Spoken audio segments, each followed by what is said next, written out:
Welcome to The Source, where we combine the headlines with in-depth conversations with the newsmakers themselves. Today on the program, lawyers seek to probe the NAIA runway mess. I would have to opine that heads will roll here. We cannot just be an international embarrassment in the face of the world. As passengers air their frustration. Wala namang matinong silang sagot. Kahit palagi naman silang sabi, okay, hintay-hintay. Kung sasabihin nilang cancel, di uwi kami, di yung matutulog kami dyan sa karton. Ang hirap, grabe. Also, who's in and who's out in PDP-Laban's Senate lineup. If you want me to campaign for you, I will. Walang problema yan. The president endorsing his daughter's hugpong ng pagbabago. Let us give them our full support for the 2019 elections. And the fate of federalism at the Senate. Senator Koko Pimentel joins us live. And later, the favorite convenience store from animated sitcom The Simpsons comes to life. That's for today's In Focus.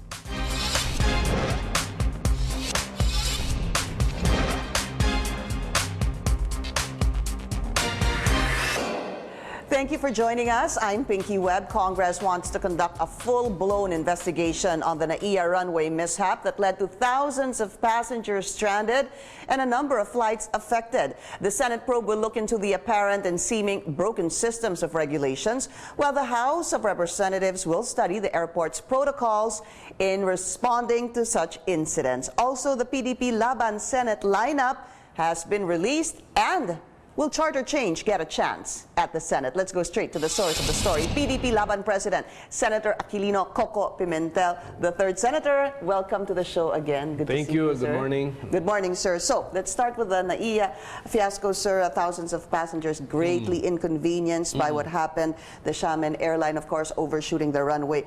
What should be done, sir? We should have a dual airport approach. So dapat may partner si NAIA just in case something like this happens again. But we want to avoid this from happening again. But who knows, di ba? Because NAIA basically has one major runway and then one backup. For smaller planes, yung backup. So Which is the one they used?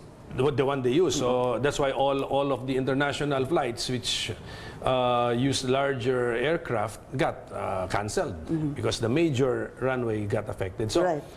in a dual airport scheme, the logic tells us that Clark can play this role. So let's also look at Clark, develop Clark, make the flights there regular and predictable, so that there will be some loyal air traffic in Clark. So for those who do not need to come to Manila, but they just have to land here for a connecting flight to the provinces, to Visayas and Mindanao especially, then they can now choose Clark, so they will not have to be here. So dapat may ganon, that there should be some kind of predictability where you can plan. But is it Clark already being utilized? They're starting to modernize Clark Airport already. Yeah, they're starting nga, but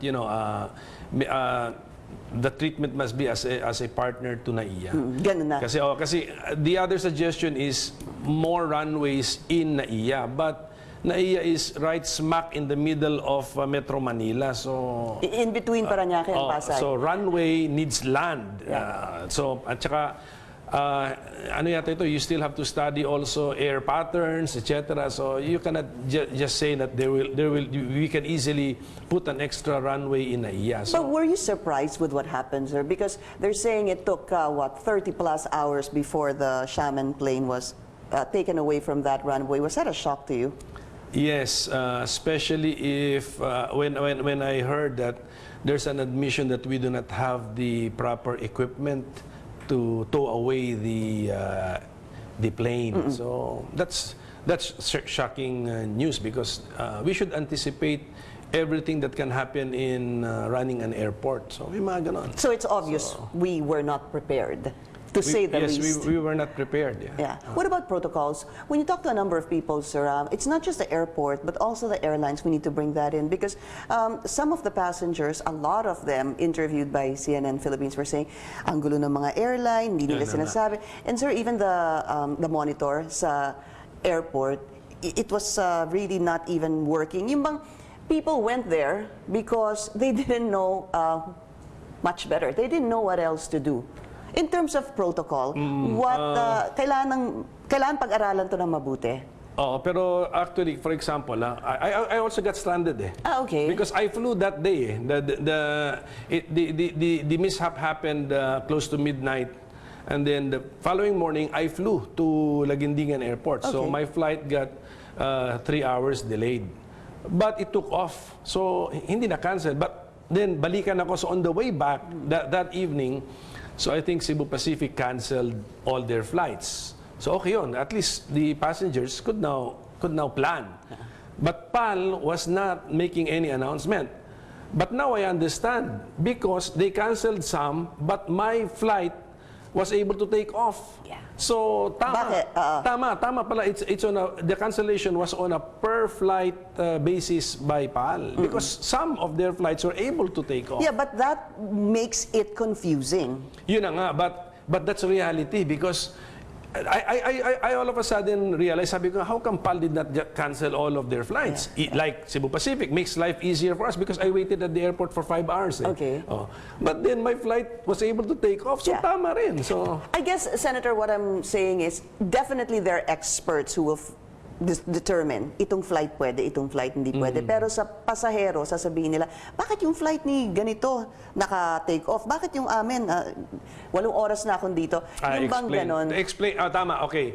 I think the PAL manager in Laguindingan Airport at least explained to us what happened. So, I think in the flights which got canceled, it was the aircraft coming from Manila was still not in Manila. So hindi nakarating iba-ibang doon. situation eh.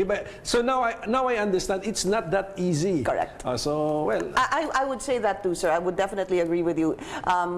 For us, it may be simple na bakit si Senator nakaalis? Nakaalis ba siya dahil si Senator Pimentel siya at hindi, ako? marami rin mga pasahero. Hindi, kunwari lang. Yun ba yung parang pwedeng isipin ng tao dahil VIP to, siya inuna. May ganon. Pwedeng ganon ang isipin. When in fact, pwedeng ako, hindi ako nakasakay kasi yung airplano ko, hindi pa nakarating doon sa dapat na So connected kasi yan eh. Every flight number is connected to a specific aircraft. To a succeeding flight as well. Yes. All right, so would you look into, do you support a full-blown Senate investigation? Yes. Sir? I think Senator Grace po has already scheduled it immediately next week. Pagbalik, back to work. And very quickly, sir, compensation. Yung mga compensation, ba dapat tingnan na rin in situations like this ng airline, ng airport sa mga pasahero, sir? Yeah, tignan po natin yun. But definitely ganito, Xiamen Air is, I'm sure, insured. So, they will receive insurance compensation for what happened. But then, because of the disruption, I think their insurance coverage should now cover some of the expenses, the necessary or consequential expenses because of what happened.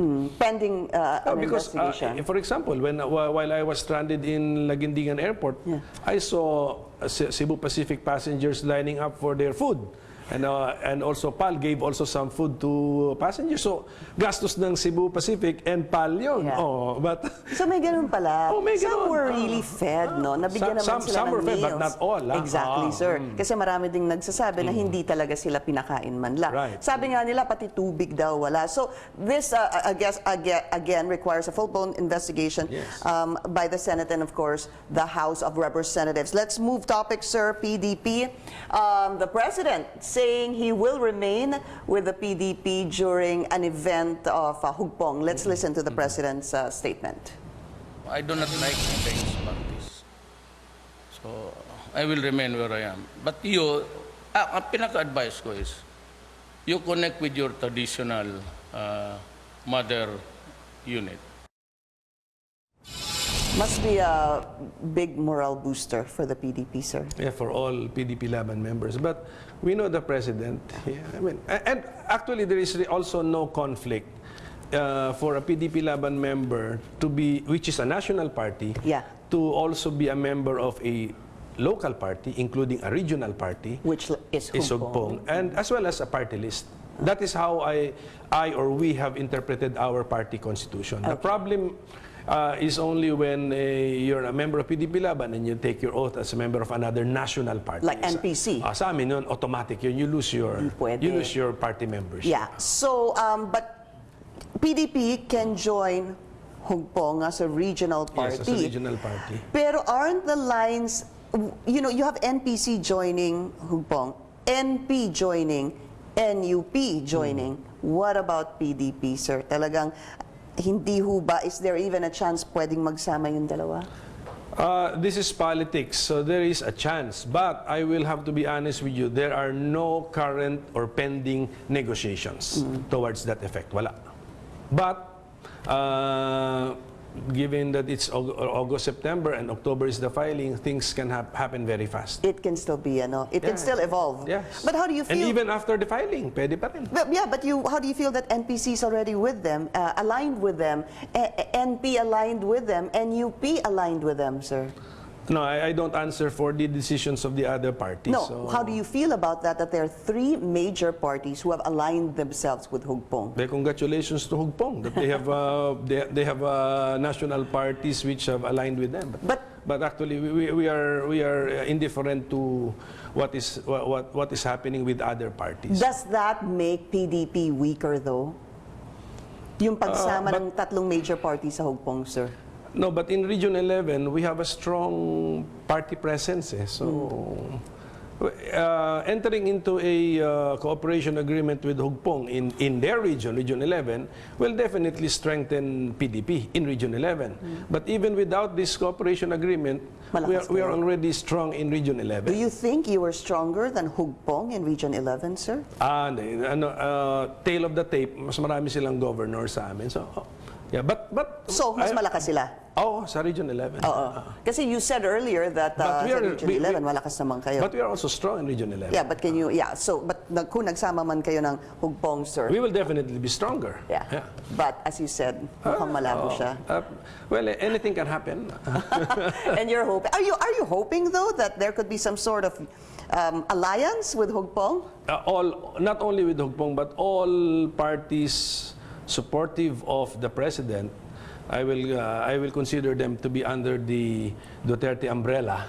We should all have some sort of an agreement. Okay. Now, we should not fight each other because sayang ang resources namin, nag-aaway-aaway kami. One ultimate goal, which is to support the president, succeed in his administration. But within the PDP, sir, meron ho kayong infighting. I know you call this other group the rogue members, but sir, the president spoke to the camp of Attorney Garcia, spoke to your camp as well. Actually, I will only use the one word, the rogue, but I cannot say members because some are not even members. So actually, So sino rogue? Si Attorney Garcia? Is that what you mean? some are not even members of the party. So we are inside the party. We are not really talking about this. This is not eating up our time. It's just in the media. Why because then, it's political season. It's not just in the media, sir. Why is the president even giving his time to speak to the group of Attorney Garcia and to your group, sir? Well, number one, we really have to have meetings already with the president because deadlines are fast approaching. Not only the filing, but some filing with the COMELEC, not only about candidates. So we really have to prepare for this. So I was glad that the president gave us time. But we need more time. So we're requesting for more meetings. But no longer to talk about the Amoranto Stadium incident. But didn't he say, sir? Because didn't he say that you need to resolve it, the two groups? You need to talk among yourselves. Didn't the president say that during the August 9 meeting? Yeah, just talk. But since nothing has come out with the passage of time, then it's we will have to go on. Yeah, but PDP will have to go on, continue as it is. As it has been constituted under its leadership. So why should we be derailed by some incident in Amoranto Stadium of some non-members? Because you're saying some of them are actually non-members. I'm just going to, ilalatag ko lang, sir. The president seems to recognize that group. You're saying that hindi ko sila papansinin yang sa... Because he knows them. Personally knows them. Yeah, but he could have easily said, sir, na ang dapat na authentic na party is the one of Koko Pimentel, hindi ho ba? Well, he could have made a decision like that. Okay, he met with us separately. Correct, sir. When he met with us, my group, he told us that we are the legitimate leaders of the PDP-Laban. So I don't know if he repeated that same statement before them because I was no longer Of there. course, wala ka doon. But the reason for the president meeting Attorney Vic Garcia is because he personally knows Attorney Garcia, and he knows that Attorney Garcia also supported him. So yun lang yun. So being under his umbrella, he wants to talk to everyone. So kayo ang legitimate As a to the PDP, president. of course, whoever doubted. Sir, is there a possibility na pwede ho kayong ma-resolve yung issue with the group of Attorney Garcia? Is it possible? In what sense? Because I don't know, sir. Magsama-sama ho kayo. the people surrounding him are even unknown to our national headquarters. So you don't want to why- resolve it? You don't want to resolve the issue with them? So it's a shortcut to being a party member. It's a shortcut to being a party leader. There's nothing to resolve. Non-party members, people with hidden agenda cannot just shortcut the processes of the party, Okay. hold a public event covered by media, and then hope for a compromise agreement and then get something in return. No. We will not do that. That's not possible. Okay, now that's clear. This is the source on CNN Philippines. Still to come, should President Rodrigo Duterte disclose his health records? Senator Koko Pimentel shares his thoughts after the break.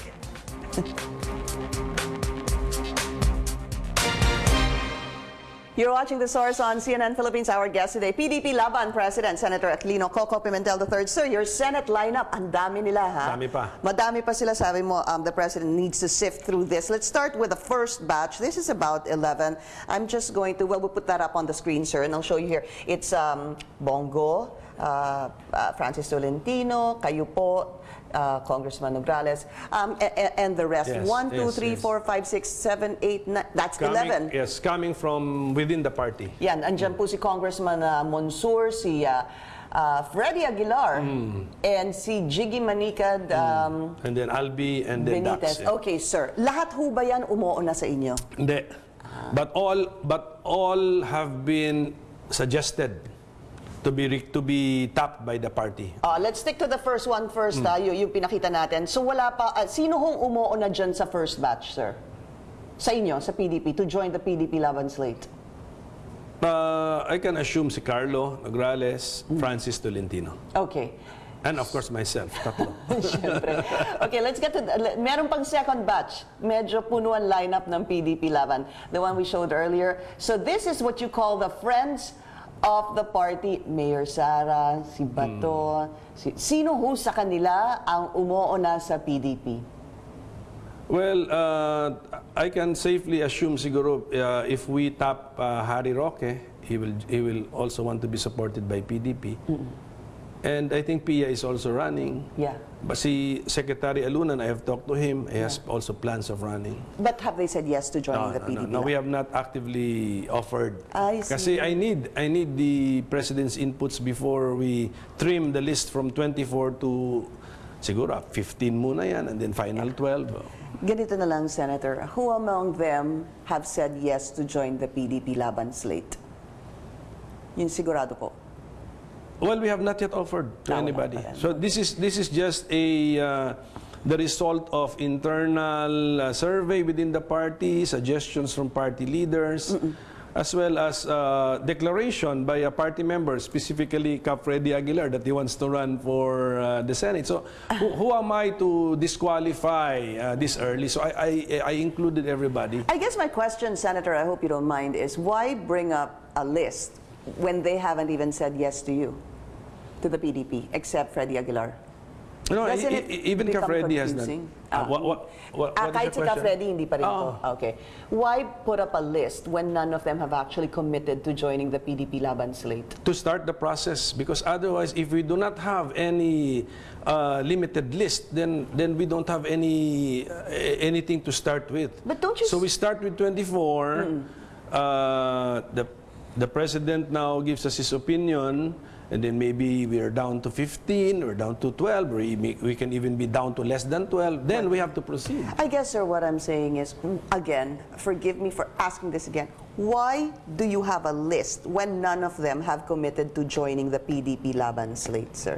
Hindi ho ba dapat nag-commit muna sila, tapos dun sa 24 Ako, baliktad yun. Because pag nag-commit na, ibig sabihin nun, we are now, it's as if we are done with our internal processes and we are now committed to them. Yeah, but so this is actually just to initiate the internal process, but then it got reported in the news, so we're discussing it. But this is actually a communication to our party chairman to start the internal process of the party. Okay. Then, pag may napupusuan na kami, then we have to approach this person because we have to commit the party to this person. Not the other way around. Commit first and then clear with the president. What if the president says, no, I cannot help that person? What happens now to the word of the party? I guess to me it was, they need to commit first to you and then you bring that list to the president. Anyway, we probably have two different points of view here, sir. But how do you feel, though, that some of those members, we also have the re-electionists, sir, no? Yes, yes. Pasok din po. How do you feel that some of them were already in the, well,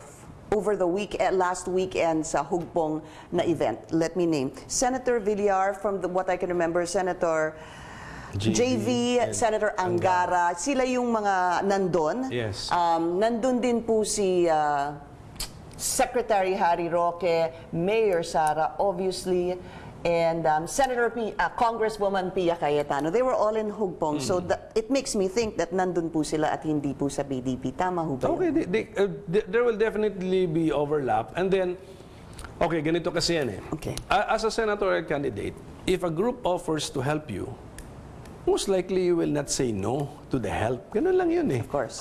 So a senatorial candidate can be assisted or helped by more than one political party. But the candidate will have to choose the nomination. You only use one, because otherwise, if you use more than one, you'll be treated like an independent candidate by the COMELEC. So, for example, NPC, according to Senate President Soto, they will also have their own senatorial lineup. Yes. Although they already have an agreement with Hugpong, di ba, for cooperation, but they will have their own lineup. So, ganun talaga. This is what's going to happen this election. Okay, so is Hugpong a threat to PDP-Laban, sir? I do not see why it is a threat. Because Hugpong is a regional party. Yeah, but they're aligning themselves with major political parties. And you called some of the senators friends of the party, Mayor Sara Duterte. Obviously, you can say that she's a friend of the party, but she's also not friends with the former speaker. Okay. Yeah, but that's a person. So that's a person. So, pwede ihiwala yun? Ganun ba yun? Basta if the president, which imagine the president holding an umbrella, and under the umbrella are the groups or parties supportive of the president, I am sure that Mayor Sara will consider Hugpong as under that umbrella. Under the umbrella of the president. And she will find under that same umbrella PDP-Laban. So we are really allies or friends. Have you spoken to her? Not yet. Not yet. Do you plan to? Well, a lot of things can happen in this month of September. Do you plan to? Are you seeking, finding a way to speak to her? Not at the moment. Not at the moment. Sir, the president's health. The president is very healthy. Does the public deserve official medical bulletin because of this questions on the president's health, sir? Malacanang should not be pressured to release medical bulletins as a reaction to each and every question, especially if it's a baseless thing. But if, let's say, if something happens to the president, or he feels something, or he is diagnosed with something, with an illness by a doctor, then I think Malacanang is duty bound to inform the public. But Malacanang should not react to any chismis or any report coming from 10,000 kilometers away, 10,500 kilometers away. So how can that person who is 10,500 kilometers away from the Philippines be more knowledgeable than Filipinos or than the cabinet members in the health of the president? Yeah, because the cabinet members will not say something like that, sir. Hindi ba? Well, may lalabas at lalabas eh. Kahit pa paano. Ang labas dapat galing sa Pilipinas, hindi galing sa Netherlands. So- So, for example, we saw the president maybe 3 to 4 days ago. Don't tell me naman na deterioration of the health is that fast. So, he was How was he when you saw him 3-4 days ago, sir? he was very healthy. He was happy. He sang. He drank coffee. He had a little dinner. Was this the attorneys, if the lawyers The event? PDP-Laban Cares first year anniversary. Okay. So he was very healthy at Yes, that time. and then he went to another event. So the question is, should they release a medical bulletin on the president now? Should they? Or now, not? Yeah. no, because that will now encourage in the future more false or deceptive news releases questioning the health of the president. So parati ka na lang because Labas ka ng labas tuwing may ano. ng All right. Of course, Article 7 of the 1987 Constitution, Section 12 says, in case of serious illness of the president, Yes. the public shall be informed of the state of his health. But I think the important phrase here is in case of serious illness of the president. And it comes from Malacanang. Malacanang is the one to decide. Yeah. We'll be taking another short break. This is The Source on CNN Philippines. We'll be right back.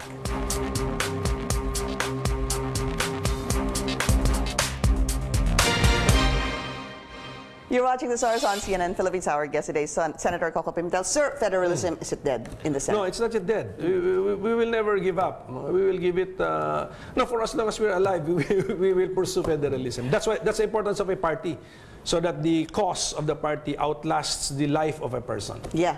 Dapat magpatuloy yun. Patuloy. Does that happen in the Philippines, sir? That's what we want to make it happen. We have to have party discipline. We have to also empower parties. Yeah. And that goes with a federal form of government, di ba? Yan din yung, one of the reasons or one of the provisions in the federal form of government is to strengthen the party system. Yes. Di ba? All right. So it's not dead. It can still be pursued according to the senator. Habang may buhay, may pag-asa. Pero yung pag-asa maliit. Diyan pa rin. Never give up. Thank you, Senator Koko Pimentel. Good to have you. Maraming anytime. salamat. And thank you for joining us here on The Source. I'm Pinky Webb. You're watching CNN Philippines.